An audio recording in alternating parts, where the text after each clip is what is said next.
Assalamualaikum warahmatullahi wabarakatuh. Apa khabar murid-murid semua? Ustazah doakan semuanya sihat sejahtera. Bersama saya Ustazah Wan dalam Pendidikan Islam tahun 4. Pada hari ini kita akan belajar bidang akidah unit 1, iaitu di bawah tajuk Agung dan Mulianya Tuhanku. Murid-murid semua bolehlah merujuk buku teks Pendidikan Islam tahun 4, muka surat 84 hingga muka surat 90. Sebelum kita meneruskan pembelajaran kita pada hari ini, marilah kita lihat apakah objektif yang perlu murid-murid capai pada akhir pembelajaran kita pada hari ini. Ya, pada akhir pembelajaran kita pada hari ini, murid-murid akan dapat: pertama, menyatakan pengertian nama Allah Al-Azim dan Al-Hamid. Kedua, menerangkan hukum beriman dengan nama Allah Al-Azim dan Al-Hamid berdasarkan dalil nakli dan terjemahannya. Ketiga, murid dapat menganalisis kepentingan beriman dengan nama Allah Al-Azim dan Al-Hamid. Dan yang terakhir, murid dapat membuktikan keimanan terhadap nama Allah Al-Azim dan Al-Hamid melalui tindakan secara beradab dan istiqamah. Baiklah murid-murid, sekarang mari kita lihat maksud Al-Azim dan Al-Hamid. Kita lihat dahulu maksud Al-Azim.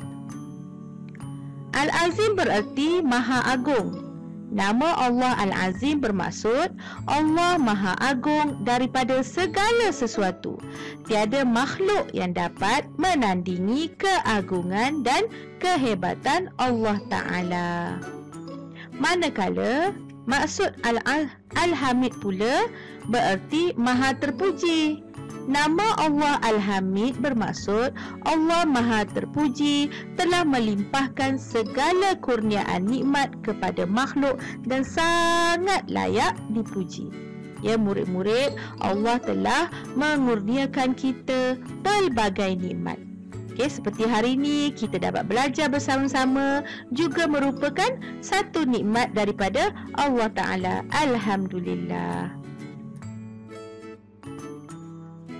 Seterusnya murid-murid, apakah hukum beriman dengan nama Allah Al-Azim dan Al-Hamid?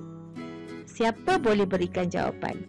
Apakah hukum beriman dengan nama Allah Al-Azim dan Al-Hamid? Ya, betul. Hukumnya adalah wajib. Bermakna kita wajib beriman dengan nama Allah Al-Azim dan Al-Hamid. Sekarang, mari kita baca dalil nakli nama Allah Al-Azim dan Al-Hamid bersama-sama. Kita baca dahulu dalil nakli nama Allah Al-Azim. Dalil nama Allah Al-Azim ialah firman Allah, wa huwal aliyyul azim. Maksudnya, dan dia Maha Tinggi, Maha Agung. Kita ulang lagi sekali, wa huwal aliyyul azim.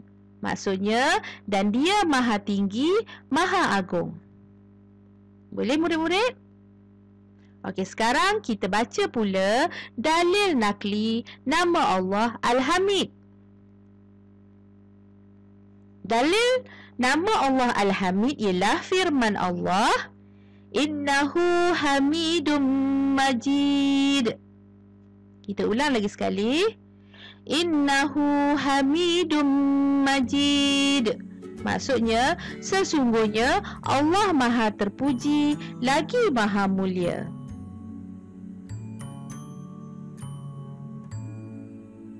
Kita teruskan lagi pembelajaran kita dengan melihat kepentingan beriman dengan nama Allah Al-Azim dan Al-Hamid. Penting ke beriman dengan nama Allah Al-Azim dan Al-Hamid?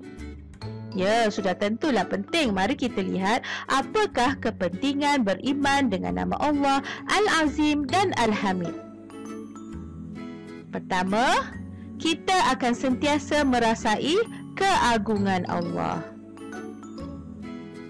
Kedua, dapat membentuk peribadi yang berakhlak mulia. Ketiga, memupuk sifat bersyukur dan berterima kasih. Keempat, berusaha membaiki diri supaya menjadi manusia yang mulia. Kelima, melazimi sikap merendah diri dan tidak sombong. Dan yang terakhir, selalu memuji Allah dengan menyebut Subhanallah. Kita puji Allah, kita sebut Subhanallah. Okey, di sini Ustazah nak berikan satu sedikit tazkirah. Tazkirah ni sebenarnya terdapat dalam buku teks murid-murid. Mari kita amalkan bersama-sama.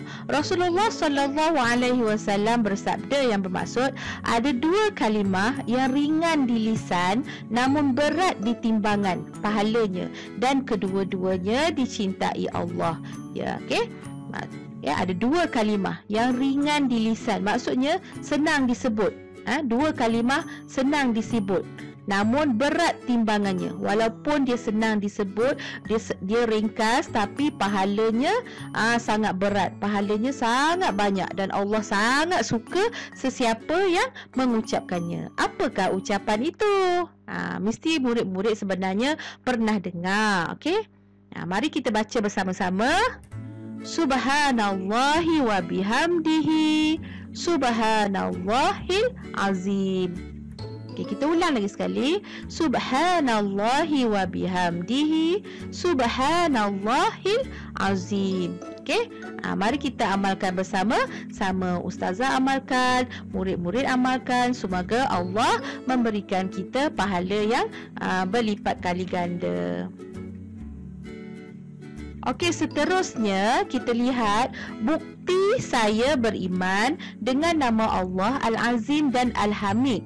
Okey, apakah bukti yang kita ni beriman dengan nama Allah Al-Azim dan Al-Hamid? Okey, di sini Ustazah berikan 3 bukti yang saya beriman dengan nama Allah Al-Azim dan Al-Hamid. Yang pertama, saya seorang Muslim yang taat. Kalau kita seorang Muslim yang taat, apa contoh perkara yang kita boleh lakukan untuk membuktikan kita ni seorang Muslim yang taat? Di sini Ustazah berikan 2 contoh yang boleh kita lakukan untuk membuktikan bahawa kita ni seorang Muslim yang taat. Yang pertama, melakukan amal soleh.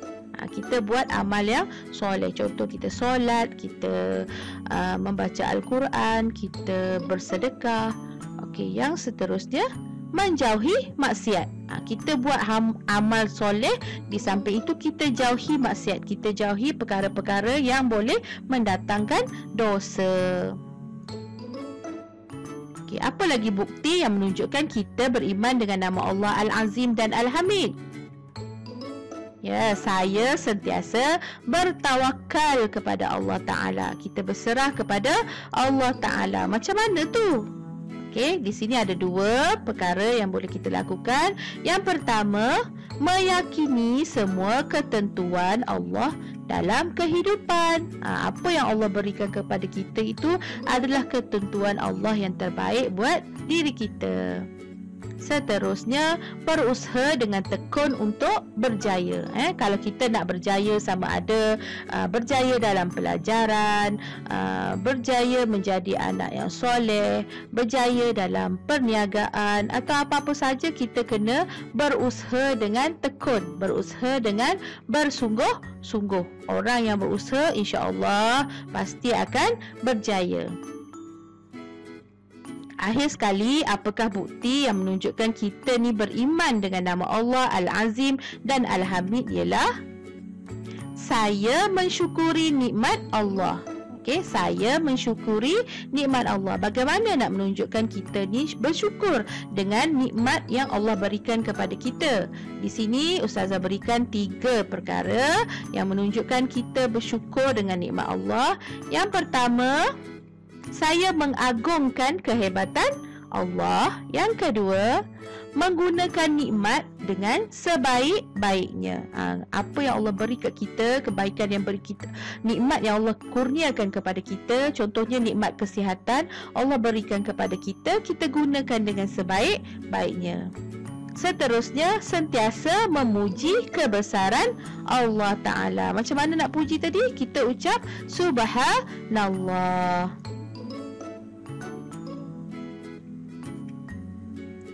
Baiklah murid-murid, akhir sekali sebagai rumusannya, kita hendaklah berusaha menjadi seorang Muslim yang baik dengan sentiasa mengagungkan Allah dan memujinya.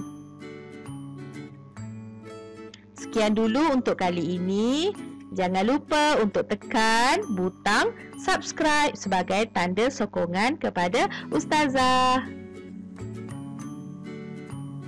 Terima kasih. Jumpa lagi. Assalamualaikum.